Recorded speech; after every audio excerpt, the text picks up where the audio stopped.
Quran itu mengantarkan pada kesuksesan. Jadi tidak ada orang belajar Quran yang tidak sukses, itu nggak ada. Silahkan cek. Ya, Utsman bin Affan radhiyallahu taala anhu jadi kaya banget. Ingat ya, kaya itu dibagi 3 ya. Ada kaya, kaya banget, yang ketiga kebangetan kayanya tuh. Ada 3 ya. Utsman bin Affan itu jadi kaya banget ketika beliau berikhtiar dengan manajemen bisnisnya. Tapi menjadi kebangetan kayanya ketika belajar tentang pedoman-pedoman bisnis dalam Al-Quran.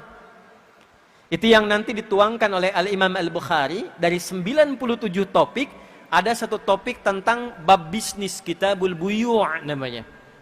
Jadi ketika belajar Al-Quran, dipahamkan oleh Nabi, berubah, bertransformasi, dagang tetap dagang, tapi asetnya meningkat itu, dari yang kaya menjadi kebangetan kayaannya.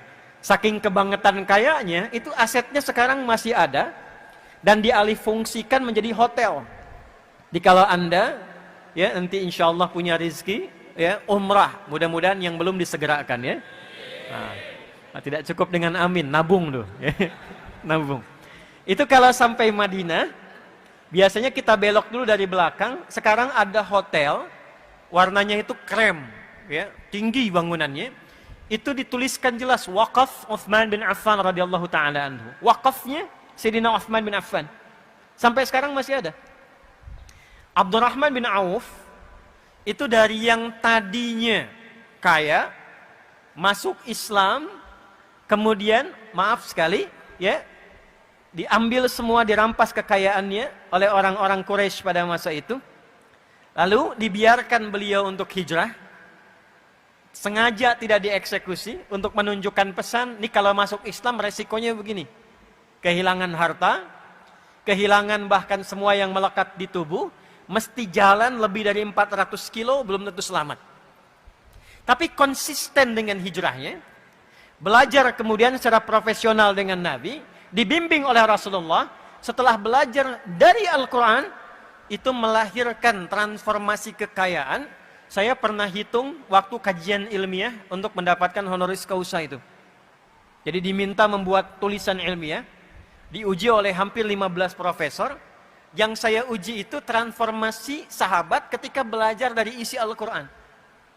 Abdurrahman bin Auf radhiyallahu ta'ala anhu, itu sampai menghasilkan aset dalam hidupnya, kalau dikonversi sekarang, jumlahnya kurang lebih 72.000 triliun. Orang kaya sekarang Jeff Bezos, ada Elon Musk, itu baru kisaran 3.000 sampai 4.000 triliun. Jadi pebisnis, belajar dari Quran, makin sukses. Siapa yang kenal Ali bin Abi Thalib sebelum masuk Islam? Abu Hurairah, Salman Al-Farisi. Tapi setelah belajar dari Al-Quran, ilmunya makin nambah. Antum kalau buka kitab Al-Jawahir, ada tafsir besar. Ya, itu ada 7 jilid besar. Karya Syekh Tantawi Al-Jauhari. Buka jilid terakhir itu ada kuis. Di kuis itu bukan tebak-tebakan biasa. Tapi kuis yang diabadikan dari kisah sejarah, pengalaman nyata, sampai di dalamnya ada hitungan matematika dari Al-Quran. Yang berhasil diselesaikan oleh sahabat Ali bin Abi Thalib dengan pendekatan Al-Quran. Orang taunya sahabat Ali bin Abi Thalib karamahullahu wajhah, itu cuma ahli balaghah, gitu kan?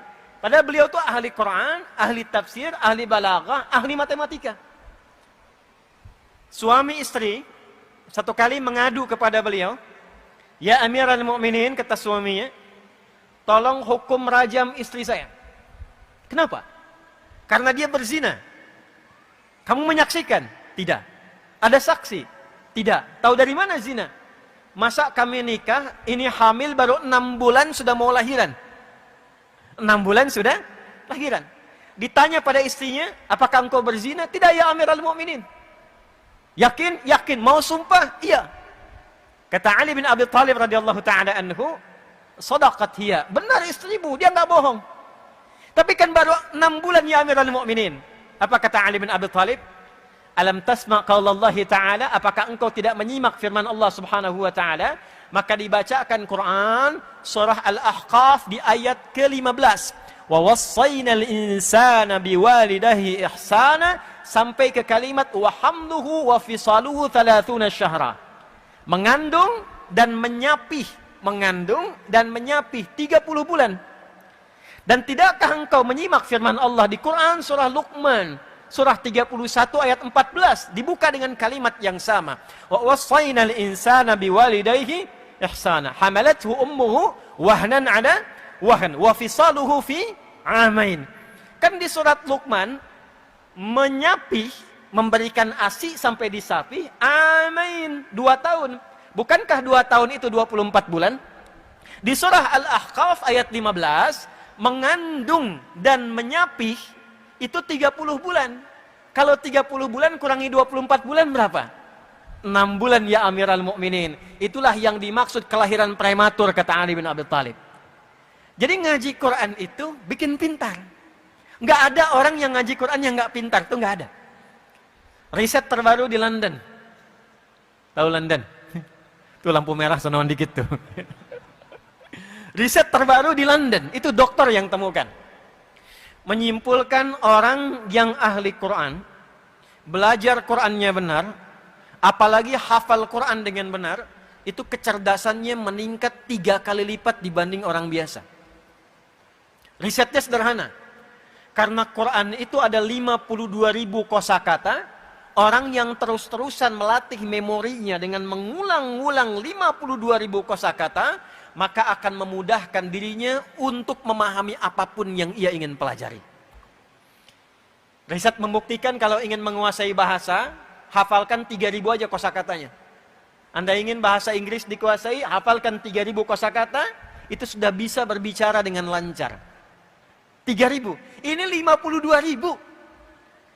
Melompat 3 kali lipat dari orang biasa. Tapi tidak semua yang belajar Quran jadi pintar. Tidak semua. Rumusnya apa? Man ta'allama. Kalimat ta'allama itu. Taknya menunjukkan kesungguhan. Tasydidnya seakar dengan kata syiddah. Tidak mudah. Ya, tidak mudah. Maka dengan kata itu butuh motivasi 2 kali lipat, double. Jadi orang yang semangat, yang sungguh-sungguh, yang serius belajar Qur'annya, itu akan merubah pribadinya menjadi orang sukses dan mudah meraih apapun yang dia inginkan. Semua level. Wa'allama. Kemudian ia praktikkan Qur'annya itu.